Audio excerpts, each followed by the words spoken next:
কেমন আছেন সবাই? আশা করি সবাই ভালো আছেন, সুস্থ আছেন। আমরাও সবাই ভালো আছি।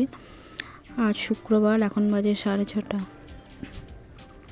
আমি একটু তাড়াতাড়ি কাজটা করে নিচ্ছি, কারণ আমার বাসনপত্র হয়েছে অনেক। কালকে রাতের অনেক বাসন হয়েছে, তো রাত্রেবেলা তো আমরা মেজে ঘষে রাখি না। আমি মেজে রাখি না, তাই সকালবেলায় মাজতে হয়। আর অনেকগুলি বাসন হয়ে গেছে, সেগুলো মাঝামাঝি করছি। আর ওই যে মেজদি আসছে, মেজদি আমাদের বাড়ি এখানে একটু বক বক করতে আসছে, আমার সঙ্গে একটু বকে বাড়ির দিকে চলে এলো। আর আমি বাসনগুলো মেজে ঝাঁট দিয়ে ঘর মুছে স্নান করে তারপরে আবার রান্নার দিকে আসবো, জলখাবারের দিকে আসবো, জলখাবার করবো, রান্না করব। ভাবছি ফ্রিজটা আগে পুরো পরিষ্কার করতে হবে, কারণ কালকে আর পরশু ফ্রিজটা বন্ধ ছিল, তো ওর মধ্যে কয়েকটা আম ফাম ছিল, সেগুলো দেখছি পচে গেছে। এবার ফ্রিজের মধ্যে আবার থাকলে গন্ধ বেরোবে, সেসব পরিষ্কার করে ফেলে দিয়ে ফ্রিজটা ভালো করে পরিষ্কার করব। তার মধ্যে আমার হাতটা একটু কেটে গেছিলো জলখাবার বানাতে গিয়ে। আর এই যে সবজি টবজি এগুলো আছে, এগুলো একটু ধুয়ে রাখবো, ধুয়ে জল ঝরিয়ে তারপরে ফ্রিজে ঢোকাবো। আর এই যে কাপড় কেচেছিলাম সেগুলো মেলে দিয়ে একটু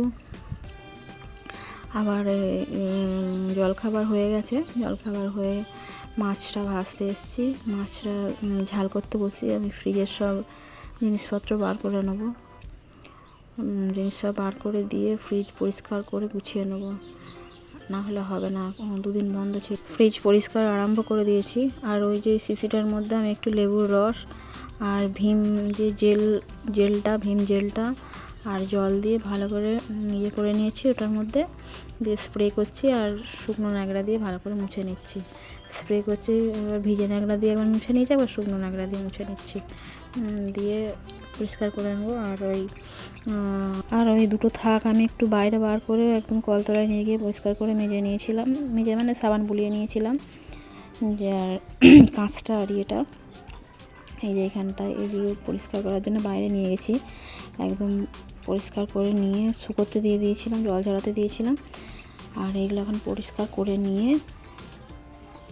একদমই অবস্থা খারাপ হয়ে গেছিলো, সেগুলো পরিষ্কার করে আবার ওদিকে সবজি আছে, সবজিগুলো ধুয়ে রাখতে হবে, ধুয়ে জল ঝরিয়ে রাখতে হবে। দেখি এদিকে মাছের ঝাল আমি বসিয়েছি, মাছের ঝাল বসিয়ে এদিকে কাজ সারছি। আজকে ভিতরটাই করব, আর কালকে বাইরেটা ভালো করে আবার মুছে নেবো। আজকে আর সময় হবে না, আজকে শুধু ভিতরটাই করব। যাই হোক, ওই যে এগুলো ধুয়ে মেজে নিয়ে পরিষ্কার করে নিয়ে চলে এসেছি, নিয়ে দিয়ে দিলাম। আর এদিকে কাঁচটা ওইখানটায় ছিল, কাঁচটা দিয়ে দেবো, দিয়ে এটা পেতে দেবো, কাগজটা পেতে দেবো, তাহলে একদম হয়ে যাবে।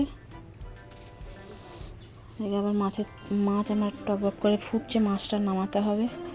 হয়ে গেছে পেতে, ভাবলাম একটা গন্ধ লাগছিল, তো লেবু পাড়তে চলে এলাম। লেবুটা কেটে রেখে দিলে গন্ধটা চলে যাবে। লেবু পেড়ে কেটে নেবো, কেটে ইয়েতে ঢুকিয়ে রেখে দেবো ফ্রিজের মধ্যে, দিয়ে ফ্রিজটা চালিয়ে দেবো, তাহলেই ফ্রিজের গন্ধটা কেটে যাবে। এই যে দু পিস লেবু রেখে দিলাম, হয়ে যাবে। মাছের ঝাল আমার হয়ে গেছে। মাছের ঝাল নামিয়ে ডাঁটি কচু আলু ভাজতে বসিয়ে দিয়েছি। ডাঁটি কচু আলুর তরকারি হবে, মাছের ঝাল হবে। আর এই যে সবজিগুলো সব ধুয়ে একদম জল ঝরাতে দিয়ে দেবো। জল ঝরাতে দিয়ে ইয়ে করে তারপরে ভেজে করবো। জল ঝরে গেছে, এবার একটা করে ছোটো ছোটো পেতেগুলো রেখে করে দিলাম। আর এই যে হোঁপাগুলো এখানেই রেখে দিয়েছি, কারণ হোঁপাগুলো রাতে